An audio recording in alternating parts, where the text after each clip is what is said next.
Yes, sir. Dieter and Hutch alive and commercial free here on a Thursday, week 4 of the NFL season. We're talking 49ers and Jaguars. And Jake, you were telling me just before we came on, this is the first game that you don't have a great feel on. And I'm with you. This is a Yeah. tricky little game. Listen. Yeah, I trash the Jaguars because Brian Thomas Jr.'s alligator arm in it, and uh, Travis Hunter didn't know the plays, but the Jaguars aren't like really getting involved well. And then Yeah. sometimes you're like, does Trevor Lawrence know what he's looking for at all? And then sometimes you're like, ooh, that was Yeah. nice from Trevor Lawrence. And then you know, it's real hit or miss with him. My biggest takeaway on the Jags is that they feel like they're on the precipice. And that is not to say that they get over the hump at Yeah. all. It is merely to say that they are imminence implies an end result of success. They're right there. They're right there. They could be a pretty damn good football team in a well, I guess now it's a good division. I don't know. Your Colts are just killing it. But Apparently. you knew all along. And Daniel Jones, best quarterback in the NFL. I saw this coming. He's the next I Josh Allen. predicted it. So you just don't know if that's going to show up this week or not. And I do think, and let's start with the Niners defense against the Jags offense here. Yeah. It does feel like when you watch the Jags offense and how great Liam Cohen schemes this thing up and how well their offensive line is blocking in the run game and the kind of concepts they like to use in an 11 personnel pass game. It feels like that's not great for the San Francisco 49ers this week. Yeah, I think what's interesting is so the Jags like run game, it's not like they're getting huge chunk plays, but they're like they had a tough time against the Texans, but the Texans are like still very good on defense. It's the only thing like theoretically holding that team together. Not only are they still good on defense, I don't think there's a team that ends plays in a more dramatic, flashy fashion. Every time they got a tackle, it was like, Jesus Christ. Aziz Al-Shaair is out here just sacrificing it all. I love there's watching some violence, but the Jags have the lowest stuff rate on offense. So like their rushes get stuffed 8.4% of the time, which is the lowest in the league, and they're running between the tackles like 53% of the time. So they're like not getting stuffed running up the middle, but you also see them sort of struggle to like open it up to bigger chunk plays, whereas that's all the 49ers are hunting. And the 49ers, if you're curious, have a 23.2% stuff rate on their runs, which is third highest in the league. That's called the Michael Williams stat. That's what that is. No. It's their offense. Oh, their they get runs on offense all the get time. Stuffed 23% of the time. That's 3 times higher than the Jags. Having watched this team for 3 weeks, we can attest. I think everyone can attest that, in fact, they are getting stuffed quite a lot. I'm actually the biggest thing that I noticed from last year to this year, and I won't pretend as if I was some sort of Jags expert last year, but I tossed on a little bit of tape in the summer, took a look at Trevor Lawrence, and get into him in a second. The difference in their ability to move people on the defensive line with their offensive line this year is like night and day. I think it's like 3 yards over expectation, or at least 3 yards before. 3 yards before contact this year. Last year, guys were getting hit in the backfield every snap. ETN stood no chance, probably because he's not that good. But like, he's definitely not going to be that good when you have essentially what was the current Raiders offensive line in front of him. Yeah, and he's not Ashton Genty. And who is Ashton Genty? And now they're getting Tutton involved more too, because he's a guy that has much more of an explosive capability to his game. And I know it's early, but like I could see him stealing some of those snaps. They also have LaQuint Allen out of Syracuse, who was a 7th round draft pick, and he's shockingly good at pass pro for a rookie. I should also note that they also have Cody Schrader on the team. They do have Cody Schrader. He's not doing much. No, he's not doing anything, really. Allen's an interesting player where he's like not really a running back, but not really a wide receiver, but he's like not pretty large and strong. Yeah, he's a strange player. It's like an H-back. He's like a classic H-back. I really like him. And it makes just fantasy football wise, it makes this backfield impossible. But, if you're a defensive coordinator, you don't give a damn about fantasy football. And it becomes pretty difficult to figure out what the hell to do because you can throw in two rookies that can actually provide. And at this juncture, to have two rookies in the backfield that provide and do kind of tough things, frankly, with Tootin kind of being this pass catching guy, kind of the speed dude, and they're a little bit Yeah. giddy. And then with Allen being pass pro, catch it out of the backfield, kind of the classic third down back, plus ETN, who will throw a shoulder down. Like, I would expect that the Niners, particularly with Bosa out, are going to feel the Jaguars' run game early in this one and have to establish that they can stop it Yeah. if Jags get into the pass game. Yeah, I'm with you. I'm with you. I think that's the number one responsibility. And I do think still with Michael, it'll be interesting how they decide to operate opposite Michael. Like, is Totally. that Sam O, who sometimes looks good and sometimes is getting pushed around, and Kalia What what Davis will is have some. what Yeah, is Samo to you right now? I Like, if don't you had to know. classify him as a run stopper or a pass rusher, like, what is he? I honestly don't know. I wouldn't classify him as a run stopper. I would classify him as an effort end, like a Oh, guy that's who an elegant way of putting it. We're going to steal He's that. he's an effort defensive end who sometimes pulls like a pretty sick spin move out of his bag, like Yeah. once every 10 plays, and then sometimes is completely uninvolved. He's a perfect defensive end against teams that want to screen you to death. Like, if you're against an offense that wants to dink and dunk, he's going to be great because he can pick stuff up out of the backfield. He can chase it down. He's great at that.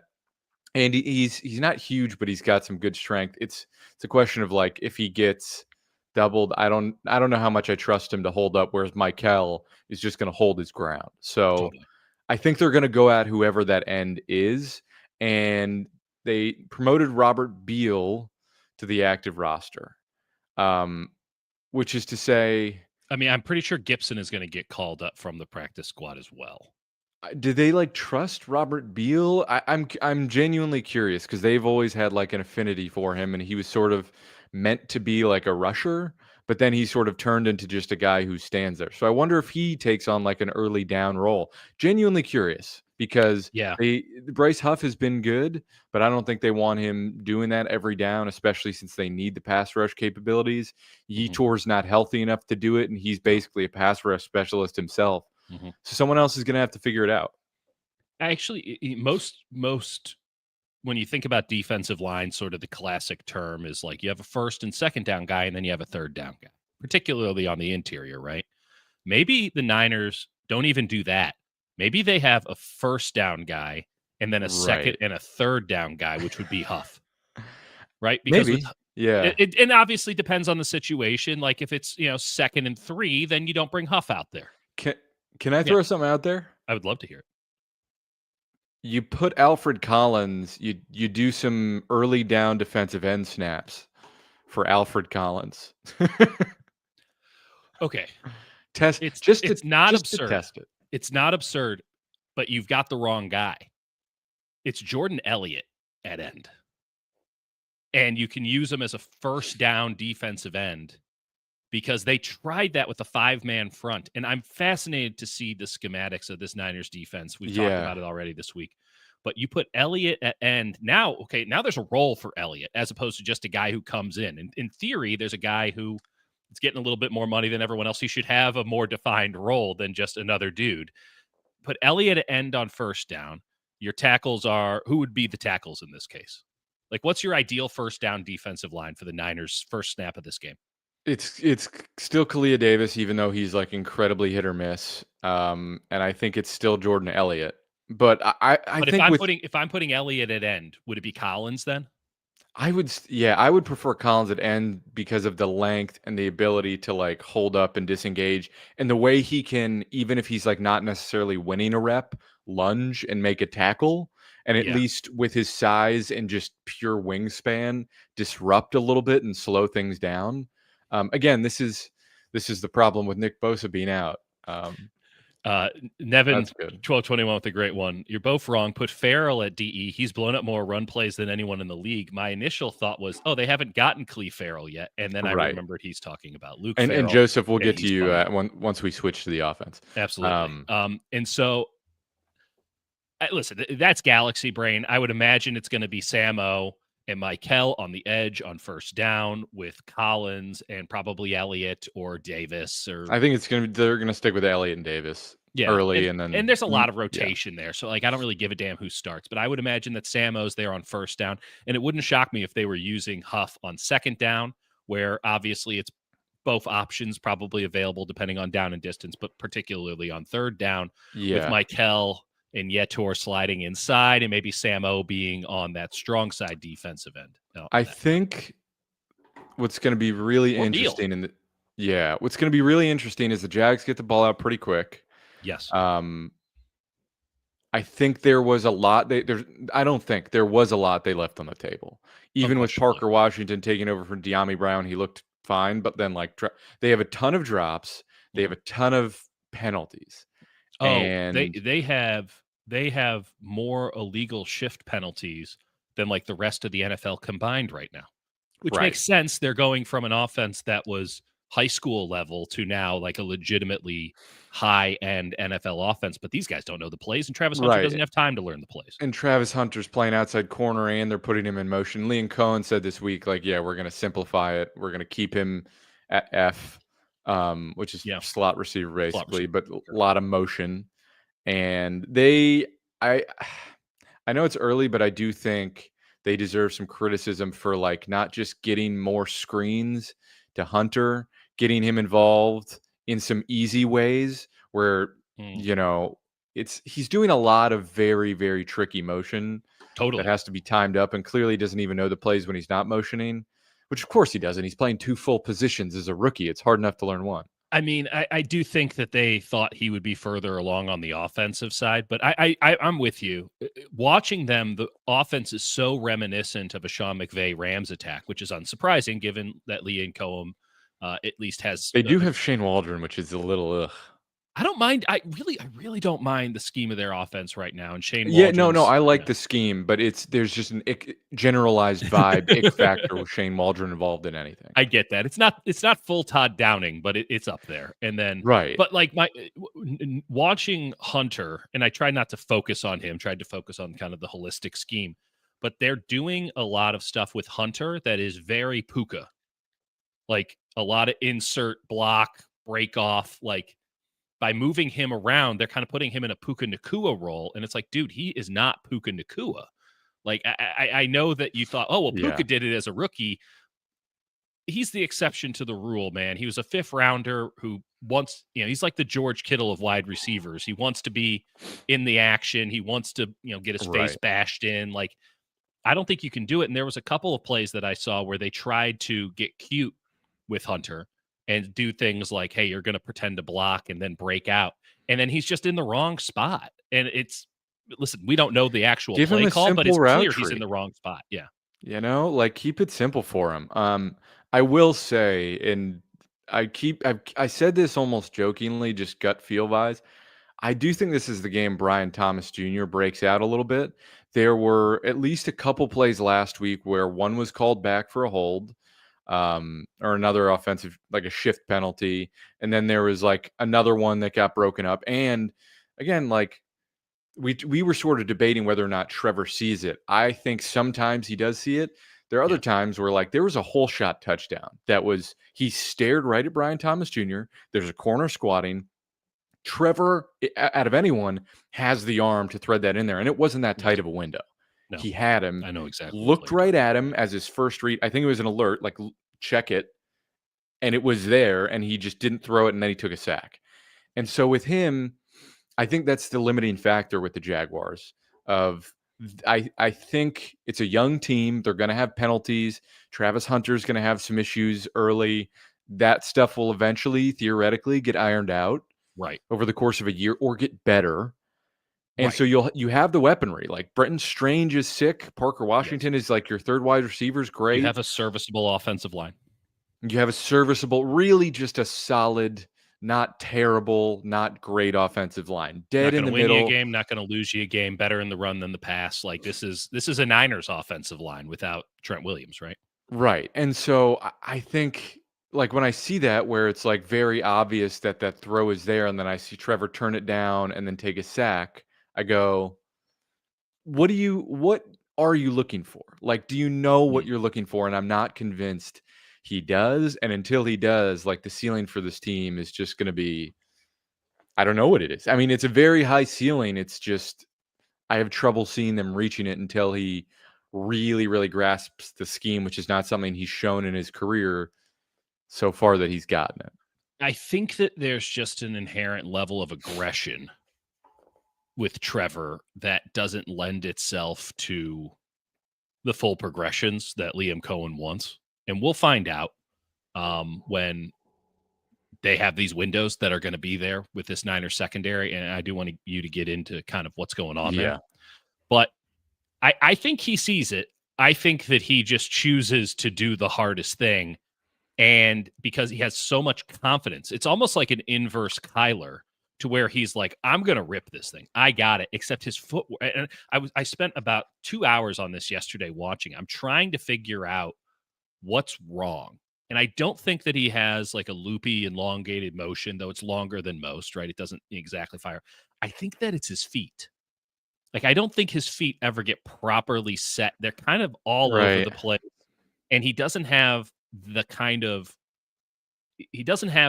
arm talent to overcome that. Like, he needs to So be in balance, and he's always trying to rip it, and it's always a beat late. It's just always a beat late. So, like, the thing Brock and I think what people underestimated because it's also Iowa State and that team looked iffy, because Brock doesn't have great arm talent. He Right, has to throw with elite anticipation, had to develop that as a skill to be a good quarterback, right, let alone a great one. Trevor has always been an elite talent in terms of correct. passing, throwing, 5-star just in recruit, played at right. Clemson, Just automatic first is overall like a pick. blue chip athletic quarterback prospect. Mhm. And I think because of that, the anticipation was like, "Oh, I can throw it late because I can get it in there." Yeah, And that's right. there was one where it was a breakup in the end zone, and I sent that to you too, Mhm. where he had Brian Thomas where he could have ripped it. Yep, But instead of like seeing that window open right and there. being in motion, Right. he's winding up as that window's closing. Yeah. And I just think I disagree with you and think he doesn't see it as clearly. Sometimes I think he is like, all right, I know on this play, I'm going here what I'm looking for. And when it's like two reads, just one side of the field, okay. Right. But Okay. when it's like alert and then come back, I think he goes, I don't know what I'm looking for. I'm coming back over here. And I think he's just in too many places mentally. Mm. And because he hasn't developed that like need to throw with anticipation, he throws stuff late and sometimes he sort of forgets. So I can't disagree with that. When we say see it, I mean, obviously there are differentiations to this. We don't Right. need to go any further. I do think that, and it was to the point where I was wondering, this is a downside of the all 22 that we have access to. And I did send out some text, but didn't get anything back. I was wondering what the play clock situation was on a lot of these checks, because if he can't see it, they do a really good job of checking out of plays at the line of scrimmage. Yeah, I And I agree. was and I was thinking, is this before 15 seconds on the play clock in which Liam Cohen is telling him to check from the sideline, a la Sean McVay and Jared Goff? But after 15 seconds on the play clock is done, the headset cuts off. So I'm going to keep an eye on that. If He Lawrence has has the been yeah, they have checked out of that stuff. And there was one play at the end where they got it to Thomas and they checked into a full slide. Nate Tice called that out.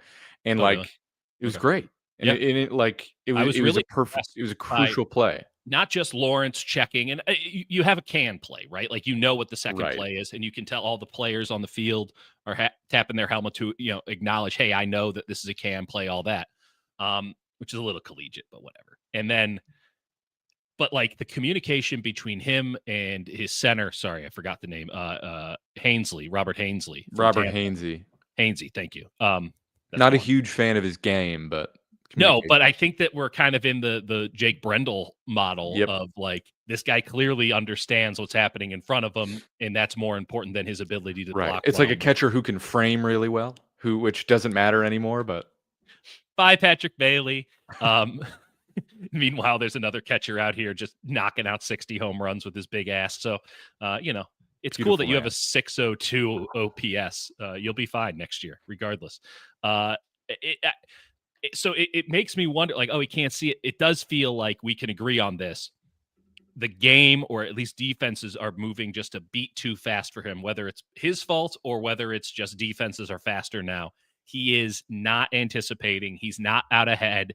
When that window opens, it's not right there. It's the window opens. He thinks about it and then throws. And that is the difference between throwing 50% completion in the NFL, because you do have all of that talent, or then, being Trevor Lawrence, where I'm talking about, we got to trade you and this is all gone to hell.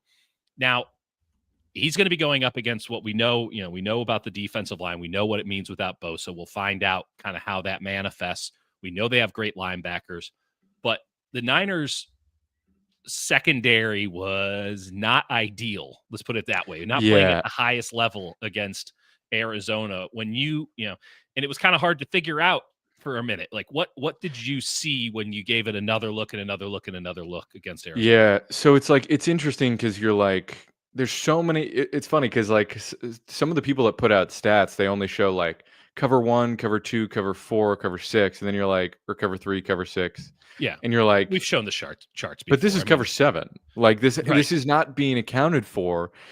A lot of teams are doing a lot of split field. You've got like a triangle to one side and then the other two guys on the other side sorted out. And it's really tricky to identify, and a lot of man matching stuff where depending on the route of like the 1 versus the 2 wide receiver, somebody takes him and it turns into man, and you have to carry that route across the field, like Saban stuff. Right. And so again, as someone who's like not incredibly well versed in some of these like really complex coverages, it's tough to like identify, okay, what's going on here? And I think the 49ers secondary is having a little bit of time communicating that, because sometimes you're seeing like Marquise Siegel or Jason Pinnock go push, and it's not being communicated to the other side of the field, or they're not picking up on it.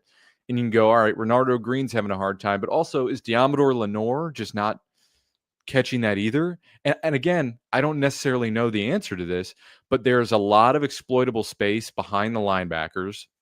The Cardinals left 3 or 4 huge chunk plays out there. Well, all you need to remember is that drop from Harrison, right? Like, how much space did he have around him? There was nobody within 10 yards. Acres. And then there's just like in the red zone, like Amari DiMercado should have had a touchdown because Upton Stout, everybody else was either playing cover 6 or cover 4. Tough to tell in the red zone. Totally. But everyone else was playing a clear zone coverage, and then Upton Stout's chasing Marvin Harrison and man across the field. And you look at the replay, and literally Fred Warner and D. Winters have their hands up, and they're like, what are you doing? Yes. So I think there are going to be some times where they get gashed in this game, and I think Brian Thomas will be the beneficiary of that. PJ Washington maybe too. We'll see.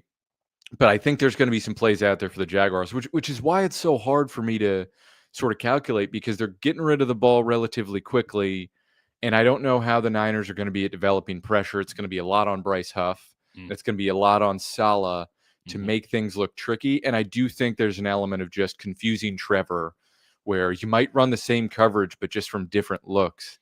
Yeah. And just see if Trevor can figure it out. I think if you do what you did last week, and it's all pretty straightforward, not a lot of, mug blitzes or not a lot of corner blitzes, nothing like they were doing against Seattle or even against New Orleans.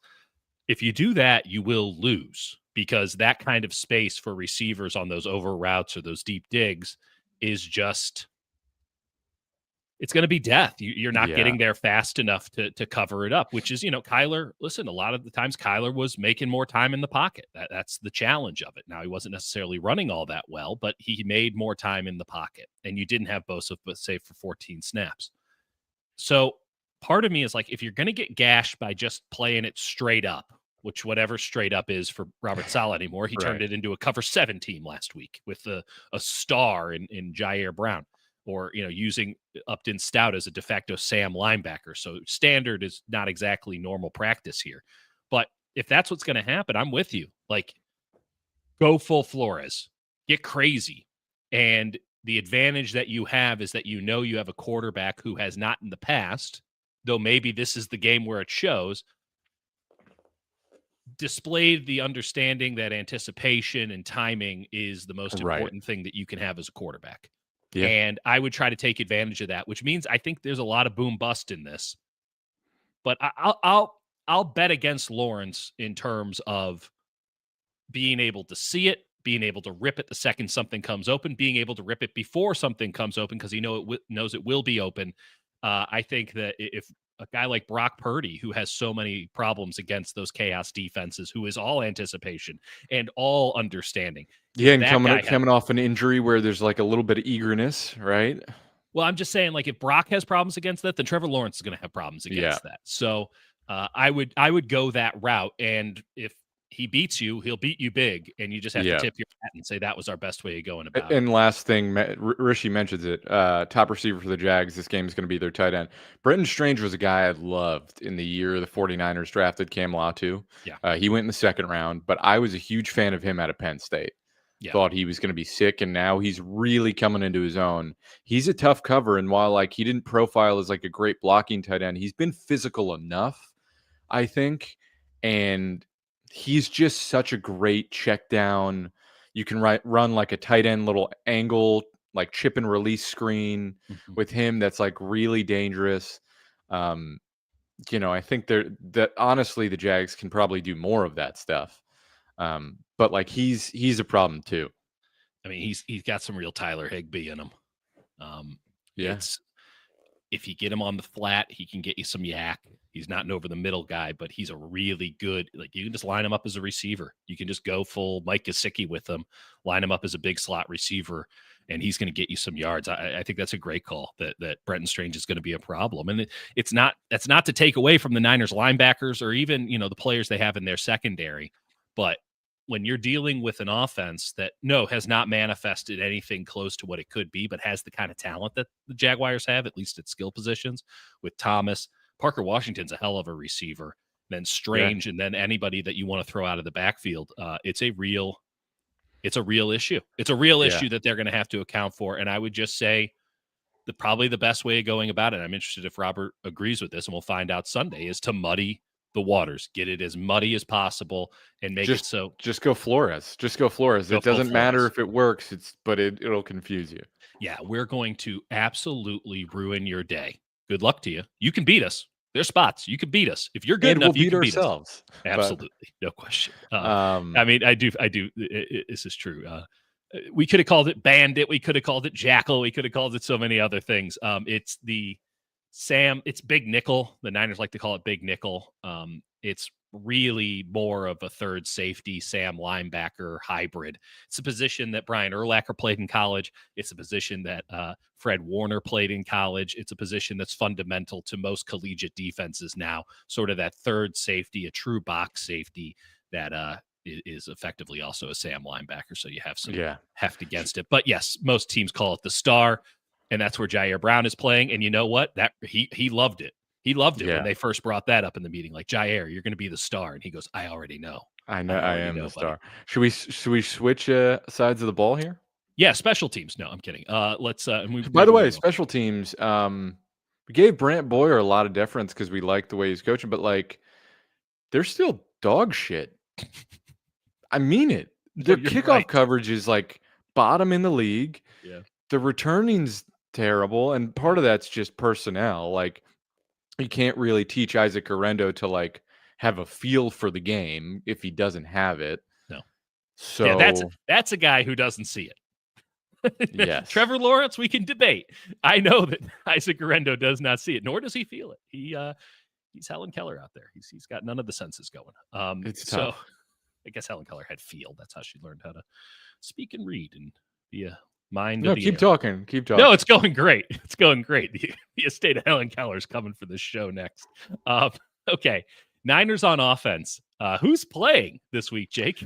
So, listen, maybe it's just me having my head in the sand and just grinding tape, but like Demarcus Robinson's back this week. That's fun. That's He's a good crazy. player. He's a good player. Yeah, Demarcus Robinson's out there. I don't. Who else is back? It seems like Purdy's playing, right?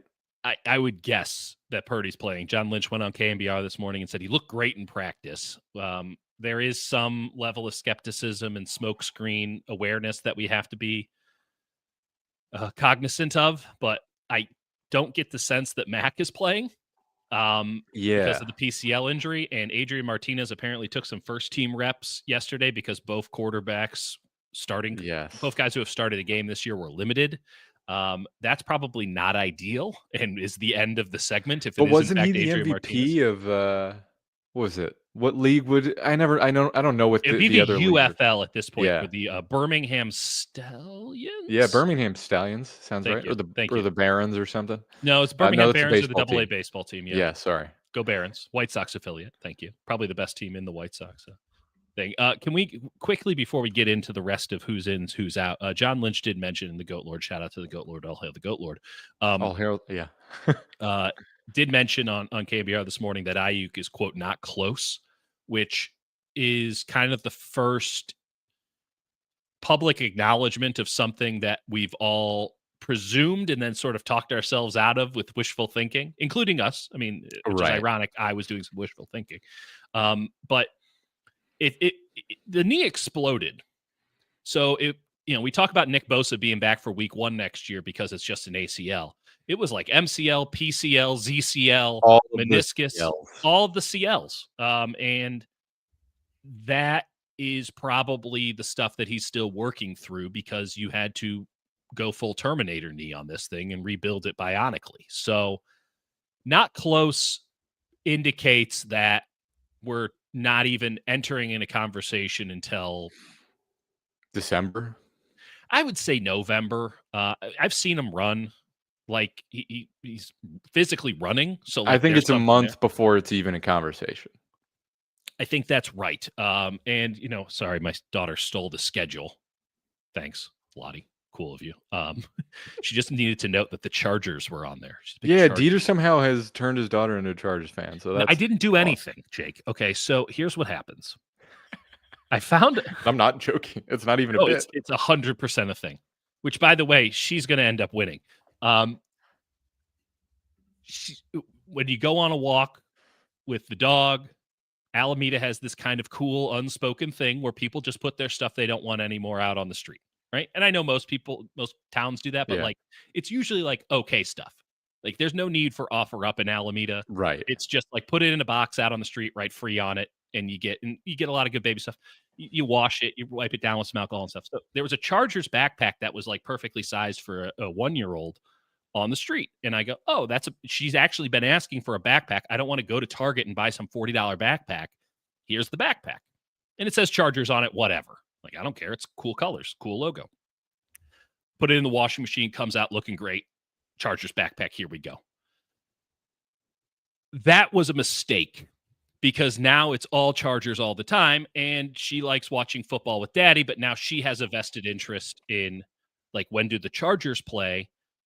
So every Monday I have to watch Chargers tape with Lottie, which is not going to be awesome for future development, but she does know how to work the PlayStation controller for NFL Pro. I love that. It's to the point where last night I might have gotten her for her birthday a yellow, her favorite color, Justin Herbert Chargers jersey. That's fucking sick. It's going to be kind of cool. Also last night she has her Chargers football in bed and I'm like, hey, and like, how you doing? And she goes, go Chargers. And I said, you know that I was raised a Kansas City Chiefs fan, right? And she goes, go Chargers. So now she's also, I have no idea, figured out. She's just like taking on the persona of Jim Harbaugh, just like playing mind games with you. She's going to start wearing caps. Smacking the shoulders of her sister. So I have a Chargers fan in the house, which might prove really useful if they do, in fact, make the Super Bowl in Santa Clara this year. And might make the playoffs interesting, depending on how this Niners season goes. So, Lottie needs to be updated on the Chargers at all times. Regardless, what was the original point? I wanted to get back to, by the way, Joseph, sorry, long overdue. Thank you. Yeah. Niners have top 5 worst offense in the league. I disagree. They're currently the best passing offense in the league, despite Mac Jones to be No, fair, in a terms of little bit yardage. because they can't run the ball, so you have to throw. But, like, have Correct. you watched the Houston Texans? Like, Dude, have you watched the Browns? it's it's something where I'm like, whatever criticism people have of CJ Stroud, I can't even really criticize him because I mean I can, but like he's fighting for his life every single snap. I'm gonna say it one more time. We're gonna leave it as it is. A good 10, maybe even 15 teams in the NFL are just winging it on the offensive line. So we think about this is a great point by Matt Harmon. I heard the other day. He's like, man, the Raiders' offensive line is totally non-functional. And then you look at who their offensive line coach. It's one of Pete Carroll's two sons, and it's like, how are you? He might be a good coach, Right. but like I'm, it's not a stretch to figure out how he got that job. And so, do you expect him to get the job done? Maybe it's a reverse Brian Callahan situation. By the way, they got to get rid of younger Callahan in Tennessee. It's awful. I'm just eating. I'm eating it every day. Yeah, you're like, Believing no, it's changed. And I was like, you hated him so much. What? he's the worst coach in the league. We don't need to get into the details. We'll do it. Okay. We'll do like an NFL show at some point, like a wide ranging one. Yeah. Regardless, the Niners have a very good offensive line. And when you think about Houston, it's like, oh, our offensive line was absolute dog shit last year. How do we fix this? Let's go get everyone else's scraps. It was basically the streets of Alameda. A bunch of people put offensive linemen in a box that said free, and the Texans are like, that will do it. That will And they fix it. traded Laramie Tunsil to the Commanders. Well, heaven forbid they pay their one good offensive lineman. They blamed him for the problems and then put Ursery, who I was not a big fan of coming out of Minnesota. There was an argument to be made, certainly, but like, Yeah, I'm still not sure he's even a tackle, but he's too big to play guard. So like now right. we're in that situation. They just mess like Matt Pryor type. the Niners offense. If you're going to argue that it's a bottom five in the league, at least be honest about what is holding it back. They had a backup quarterback for 2 of their games. They've had just depth issues at wide receiver, right? You don't know if Jawan Jennings is in or out and what he can do for you. You have one running back who can really do much of anything. You've gone up against 3 defenses that at least schematically really should give you challenges if you want to run your basic stuff, which every team wants to do in the early portion of a season, particularly one that didn't really practice at all in training camp. Like this Niners offense, much like this Jags offense, has so much room to go. Having Purdy back, I imagine we start to see that manifesting a little bit. But when you watch the Jags defense, what do you think the Niners can get on them? What do you think that the Niners will be slowed down by? It's a tough defense, dude. It's a tough defense. They've been good in both facets. It's like 82, 83 rush yards per game, 6th best. And they never stack the box. They have the lowest stack box percentage in the league. So what that allows them to do is just play like, 6, occasionally 7 up front, but really like they're playing coverage. Yeah. And their corners are pretty decent. Yeah. They're not terrible. It's like Jordan Lewis and Tyson Campbell and Travis Hunter, and then I don't know who the hell Wingard is, their other safety. But Eric Murray played for the Texans last year. I kind of liked him. I thought he could have been a veteran safety pickup for the Niners. He was a good player. I think he got himself ejected for trying to murder Nico Collins, but like he's a pretty good player. And because they have just like beef up front, it's they got Hines Allen. They've got I almost called him Walker. Yeah, Trayvon Walker, who like people rightfully sort of ragged on, but then has turned himself into a 10-a-sack sort of guy. He's a good player. He'll never be 1 overall, kind of like Lawrence, like a good player. Probably not worth that draft capital in retrospect, but you want him on your team. And then Davon Hamilton's just like a big dude who's like tough to get anything against. Then Eric Armstead has a little bit of juice left. He's not what he was, but like he's still got something left there. And so that's a group that up front it's just a lot of physicality to deal with. And then behind them, their linebackers are Lloyd, who's very athletic, Aluakon, who's like pretty underrated and has just like played for the Jags his whole career. He's kind of hit or miss, but he can fly to the ball. he's a great downhill tackler. Yes. You want him in space though. He's And then like there's quite Dennis awful Gardick, at who's anything like else. sort of Love Dennis a Gardick. Swiss Army knife piece who's like Yeah. pretty fun to have. It's just like they've got a base level of like pretty good Mhm. on that defense, and they're also doing a lot of like cover seven, a lot of man match stuff.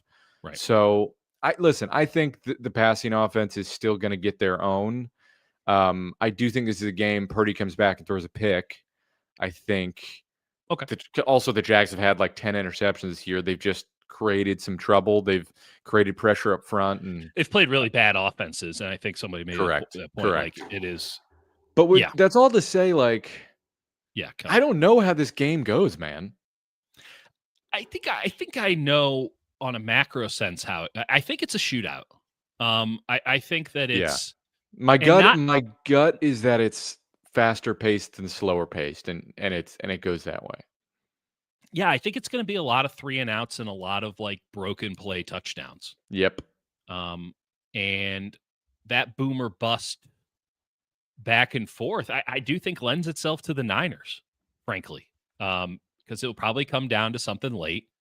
And I trust Brock Purdy in that. I mean, maybe this is overly simplistic, but maybe that's what we need to start doing here because There's just the I trust coaching Purdy the more than Lawrence. I trust the coaching of the Niners significantly more than the Jags. Even though that's to say I kind of like what Campanile, their defensive coordinator, is doing. Yeah, I think I they're like well what coached. Cohen's trying to build, but again, the key is trying to build, right? Mhm. This is year one of a build, and I just think the Niners coaching staff is sharp, and they still, without Bosa, they still have some pieces that have been around and understand how this thing is supposed to go. And I would lean in a game that gets weird and wonky. I'd still lean the Niners because they've been winning those types of games. Yes. Last year it's not a one for one comparison because it's totally different players and totally different circumstance. But like Liam Cohen drew some pretty cool stuff up against the Niners defense last year. And it's a very different defense, right? With all these rookies and Bob Saleh back and all that. But like that was a tough game. And the Niners went into that game in Tampa last year as 6-point favorites. And I think actually it got up to like 6-7, 6.5, 7. And that game came down to, Jake Moody missing 3 field goals and then making one. So I am probably sealing the Niners' fate by saying that I would bet on the Niners to win with 2 teams in the 30s in this game. I would bet Mm. on them I would bet on them winning like 33 to I bet 30. there's like 3 or 4 turnovers in this game. Yeah. Yeah, I think there's going to be a lot of head scratching in this game, but Totally. also total flip side where you're like, wow, incredible. It's just too much boomer bust. If Purdy looks like Purdy has looked in the past, they got it. If Purdy's anything less, right? If he looks tentative as a runner, then we're in The very even Stevens territory. Totally. And the other component too that I didn't even mention with Robinson is if he and Jennings go this week, Mm, there's a level of physicality that they'll add to the run game that could help out quite a bit on the edge. totally. Where instead of maybe having 2 tight ends with Tonjes, where you're like, that's not working, and Bourne, who's been he's still relearning the offense, and physically he's not like dominating people on the edge. He tries. He listen, he's an above average blocker, but he hasn't been consistent. Um, there's a level of physicality there that I think could help in the run game and spring a couple chunk plays. And maybe you get a reverse run for Pearson.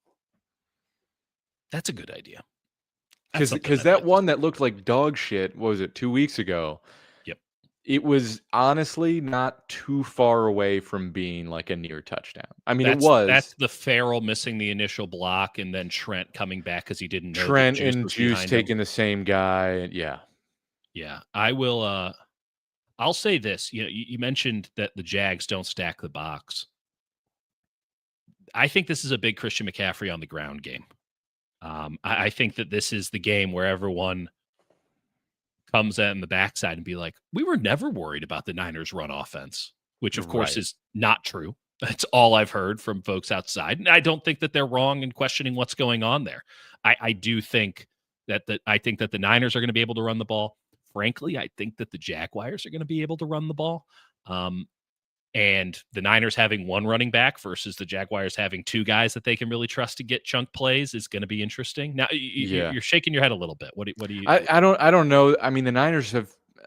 I think the run game has been pretty decent on defense. Now Bosa is like taking up a lot of that on the edge, and so that's a major component. But and maybe some of that relies on Stout, but I'm not that concerned about the. I mean, and maybe it's like a 6 yard to carry, 6 yard to carry approach. In that's a way I could see the Jags getting them.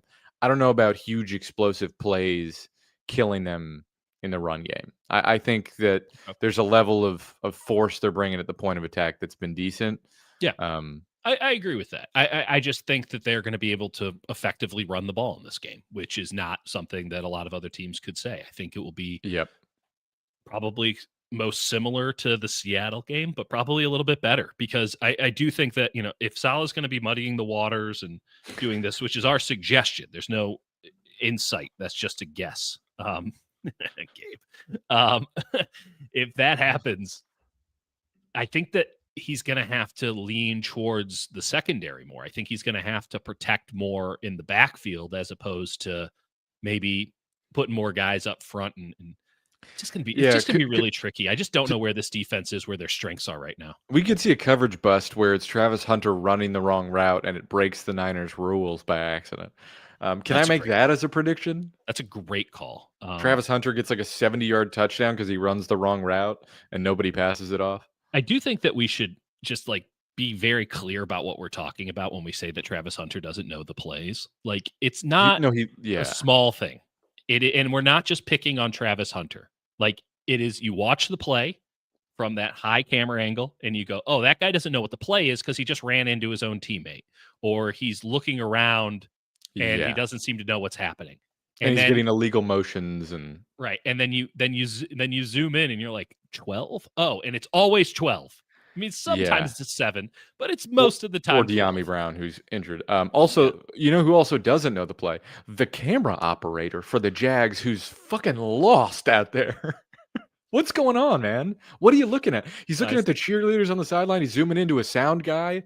Yeah. Every play, it's like the camera's like, oh, shit, there's a game. Oh, what are we doing? They're playing. I mean, it's like me. Maybe it's the editor halftime, and that's just what each play normally looks like. But no, there's a lot. I mean, there is there's a longer show about all 22 quirks, like the Bears angle and the Jag. I mean, I've seen this before with the Jags. There's one other team that does it. The Rams guy. The Rams guy just has some real problems, but the Chargers don't have the same problem at home, which is interesting. So yeah. Just something to keep an eye on when we're watching this tape back. I guess, and I'll say this: whoever is running these end zone and sideline cameras for the Niners, all over it. They're nailing it. Great job. No nonsense, no fluff. Maybe it is the editor, but yeah, I mean the amount of plays when you're watching it from what I will always call Alltel Stadium in Jacksonville is what the hell is the name of the stadium even now? I don't know. I couldn't tell. First Florida Bank or some nonsense. It's always just pan up. He's just looking at something on the side, pan up, and you get motion sickness watching it a little bit, which I guess is why Trevor Lawrence is so behind. He's every play he watches on all 22. It's like there's a sense of panic inherent in the shot. It's bad direction. I love that. I'm gonna go and say the Niners win 30-27. Yeah, I mean we're not far off. What's the differentiation? This is a game that like coaches are like, it's about execution. This is a game where it's like whichever team just like fucks up less is probably going to win this. That's probably right. You and I seek football played at the highest level. We will not be finding that. And again, I don't even really I came into this. I don't really like the Jaguars, but they have a lot of things that are like you could see in like a month or two. You're like, oh, the Jaguars are kind of tricky. I just don't believe in Trevor Lawrence, and he just misses some stuff that I'm like, I can't ever fully buy into this. But you can't also completely sell all your Trevor Lawrence stock. We're not at Kyler territory yet. No. I will say I thought I was expecting him to be worse than Kyler, and no, I would rather have Lawrence than he's like a bizarro Kyler. Like the flats are open all the time, and he's like, "Fuck that, we're going deep. Like we're throwing it deep." And if he gets the big windows which could happen. We saw him last week, right? And Kyler's like, I guess I have to do this now. But he can't see it, and then it's late. Yeah. How many of Kyler's throws on those deep digs or those over routes were him just sort of like throwing it backwards like a water balloon? It was awful. It was awful. Whereas Trevor Lawrence will step and step and step and step and step into it, and then his front foot will completely Right. You're like, slide can we out. get a 1, 2, 3 rip it? And he's like 1, 2, 3.5. Oh shit, I got to throw. Yeah. But it's also coming out quick. Very strange. Very strange quarterback. Here's my guess on Trevor Lawrence. I would guess that he's actually not a very good golfer because he does not have solid footwork. He doesn't feel like he's strong on his feet when he throws the ball. It feels I was like going to stuff say is because he slipping gets around. just distracted or something. That also could be true, but like he needs total silence where your noise canceling headphones out on the course. It's you just watch his feet and it's like, why Yeah. is your back foot like slipping up like you're on roller skates there? And I can't tell you why. I mean, I think it's been bad coaching up until this point, and I just don't think that the Jags are in a position with all the nonsense that they're having to install to be like, oh, also we're going to fix Trevor Lawrence's feet. But that's another aspect of like, if this doesn't work out and at the end of the season they're like, we got to get rid of Lawrence, he goes somewhere else. Let's just play a fun weird game. Let's just say that like he goes to the Vikings because they're like, oh, we were totally wrong about JJ. Goes to the Vikings. Kevin O'Connell will fix that in a week. Yeah. And then it's over because he has all the skill set to be. So I do think, situation is everything. Like Steichen working with Denny Dimes. Come on. Sometimes it does take quarterbacks like a second or third place and a rehab stint with a coach who knows ball. Let's hit some comments before we get out of here. I would love that. For starting off with winner chicken Dieter. I enjoyed that. Thank you. Please don't eat me. There's no context, but I just think it was important to mention that. Let's say, as Cam's dad mentioned, Hulk. He is on the practice squad. Saw him yesterday. He's on the practice squad. Did not have the heart in the moment. Also didn't have the opportunity, but he was right there and he was talking to Pleasance and a couple other guys. And Fred was doing his locker's right next to Fred's. And so they're like, you need to get out of there because the media swarm is coming to talk to Fred. And so as he was going, Fred started talking, but I was going to be like, hey, have you ever played center? There are some folks in the comment section wondering if you can play center. Probably could. Probably could. And he'd probably be very willing at this juncture to, in he fact, looks like do a it. Center. Actually, I didn't get looking at him. He's V-shaped. I wouldn't call that center. Well, he's probably got to add more in the stomach area. Yeah, you need more of a dumper. You need to be more Cal Raleigh than Aaron Judge. Yeah, that's fair. That's neither here nor there. Henry, the tricky part about this game is they play the Rams on Thursday. Yeah, I'm interested. Do they... I don't know, like in terms of injuries, in terms of managing it, do they say like Juwan, wait until Thursday because we've got Bourne and Robinson coming back? Don't push it. Do they? I can't imagine them. I think they just got to sell out and go for this. I don't know. Yeah, I don't think you can ever play the law. Kyle, by the way, is like a master of this, overthinking it and being like, oh no, we're gonna play it safe. We're gonna play it safe, which is a stunner when you watch how he. No, I don't think there's any playing it safe this week. No, if you go to 4-0, you can, and this is the crazy part about it. So I predicted them to go 9-8. You predicted them to go 10-7, right? Like, if they go 9-8, that means that they're playing losing football the rest of the year, which I don't think is going to happen. But like, even if you were to just say Nick Bosa's out and that kind of knocks them down to a 500 team, having 3 in the bag puts them in the driver's seat against this schedule, which, some ups and some downs that we've already seen develop from what we expected. Like, having 3 in the bag is so huge. I mean, you're a third of the way to 9 wins already. And as Kyle Juszczyk aptly said, like, I have no idea what this fucking team is. No, he didn't no say one it that does. way. That's a paraphrase. But like, with all of the growth that you could, project from this defense without Brock Purdy for 2 games, you're effectively a third of a way to a legitimate shot at the playoffs before September's over. If you go to 4-0, cruise control, baby. And then you get the mini bye that they love. Totally. You get after 6 that, games. and you can return Mustafa after that. Yeah. Get Kittle back soon. Like there's If you if you get to 4-0, you are in a position, if you need 10 wins to make the playoffs, you're in a position where you can go 6-7 the rest of the way. Like, that's awesome. And that's total. I mean, it's beyond reasonable, right? So long as we maintain that idea of kind of what it is, and you would love to yeah. see them exceed it. Why wouldn't you? Why wouldn't you try to exceed it? But the ability to just play sub 500 football the rest of the way and still feel very, very confident, like 90% certainty you're going to make the playoffs, is huge. Yeah. It's unbelievable. So you can't just say, "Oh, we got to No, worry I about the don't Rams game." yeah, and I don't think Kyle looks at it. I think he's like every game is crucial. Totally. Half Dead asks, what do you think of letting Purdy sit for the whole 6 weeks like people are saying? I don't know who's saying that. I think the timeline was 2 to 5 weeks. And I think that's a different conversation if Mac is fully healthy this week. Whereas this is like Purdy could have maybe gone last week.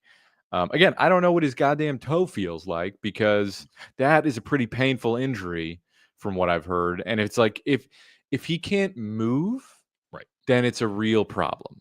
And then you say shut it down until another 2 weeks and we'll try and figure it out with Adrian Martinez and the ghost of Mac Jones. I don't know. I mean, it is going to be really interesting to see somebody wearing steel-toed boots out on an NFL field. Like, I wonder how that's going to work with that 10-second split. But like, Didn't kickers used to kick with like steel shoes? I don't think so. I think that would have been Maybe I patently made that up. illegal, though. Legitimately, maybe like a steel plate on the on the tongue, like that would. Yep. Who knows? Listen, there was a suggestion last week, and I think a fair one. I don't think they were just smoke screening that Brock could have played last week. So it lends itself pretty easily to, you don't have to suspend disbelief to believe that he's going to play Yeah. this week. I think he's back this week. I think the Rams game is just gonna suck for them. I think it's just Probably, but it might suck for the Rams too. it sucks for everyone. It's Thursday night football. It should be illegal, and they're just creating more and more of it. Last few comments here. I have to mention this one for mashed eggs just because it's the fact that Ayuk is running after his knee got turned in lasagna is somewhat encouraging. I shouldn't laugh because that's horrible, but it's a really good use of the English language. Yeah, And yeah, I that have knee was to in the slow cooker for sure. I mean, yeah, I think well, it's hard. Because people think like every knee injury is just like a torn ACL, and it really was like an explosion. Like it couldn't have been worse. no, it was some battlefield shit. It was Yeah. disgusting. Otis By all accounts. Sweatpants, just incredible name, didn't the Jags lose to the Jake Browning Bengals? Yeah, that's the other component is like maybe the Jags actually just kind of suck and have some cool pieces and are trying some things and have played some bad teams, right? That's It's a very realistic possibility, but that's not what I saw on the tape. But what I saw is a team that has like a pretty decent defense, at least an above average defense. We'll see about the regression to the mean and all that.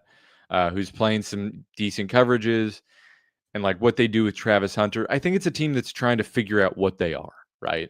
And there's a lot to like, and there's a lot to go, what is this? And they're like, we don't know yet. So, Yeah. I mean, and let's be clear about this. That was because Trevor threw 2 interceptions. Jake Browning did throw 3, one of which kind of you don't hold against him. It was a little fluky. They ran the ball for a $139 on 27 carries. They had 271 yards in the air, like yeah. 3 touchdowns. Like the offense didn't lose them that game. They put 27 points up. And Trevor, I mean, the offense. Trevor is the offense. He threw 2 bad interceptions. He had a fumble in the game. It feels like that is more applicable to this upcoming game than that Texans game that we just saw where they didn't play all that well because the Texans defense kicks ass. But neither did the Texans because the Texans offense sucks ass. So Yeah. I would say more like a 31-27, which I believe was your score prediction anyway. Yeah, Benali, any concerns on Brock off the injury? Larry said his passes were floating in practice. One, yeah, I definitely have concerns with the toe injury and mobility. I don't make anything out of what we are allowed to see at practice, just as a rule. Also, like floating. Floating. Also, Brock, generally, his ball's a little floaty. Okay. I'll give you that. It's not floppy, though. Are we differentiating between floaty and floppy? It Let's puts a move little on. more arc on it. Let's put is that what we're saying? Yeah, Okay. sure. I don't know. Because I don't like know. there are some guys who just throw like a wobbly ass football. Yeah, no, it's That's I not think it proper. just means air under. I don't know. I Yeah. don't make anything out of what we see at practice because it's not practice. Yeah. Last one, Cam's dad. If you're Jed and somehow you beat the Rams in week 5, do you go out to the market for a defensive end? It depends. Is Michael Williams looking like he's adding to his arsenal a little bit? Is he looking sort of competent as a pass rusher? Is Sam O overperforming? Mm. Is Yetur Gross-Matos coming around with some time off and can maybe give you a little bit more? Is Robert Beal a competent run defender? Like, these are all questions you have to ask before you make a trade. I would say I would bet on them not trading for anyone in the market of 6th round or higher. Yeah, I mean, I don't know. Lynch did say on KMBR today that's like we're always going to be aggressive. We have Trent Williams and Christian McCaffrey. Like we'll make trades if they're there. They didn't have to give up first rounders for either of those guys. Trade which, Isaac Guerrero, and then we got I am of the mindset that they will add at defensive end. I'm with you that it will be low level, because the flip side of that argument is you guys are 5-0. Let's just 5-0 after the Rams game, right? Well, what are you? That's just adding to what you now already believe to be a really competent operation. So it's even less incentive right. via success to go and take the big swing. When you go and you get a Trent Williams, it's because it's that or you will die. If you go and you get Christian McCaffrey, it's because Debo has been found out. This offense is non-functional. We need to go get somebody who can create conflict. Like we need that second piece along with Kittle. You can make that argument if they start to lose games. Right now, some desperation kicks in, but that would also imply that they had expectations of doing something very serious. They're not going to go in and overspend on anybody. And the marketplace for trades is 9 times out of 10 that you need to overpay. And I think most teams, particularly with the defensive end, which is a real plug and play situation, are going to be asking for the moon for some of these players because everyone wants one and everyone thinks that they can immediately integrate it.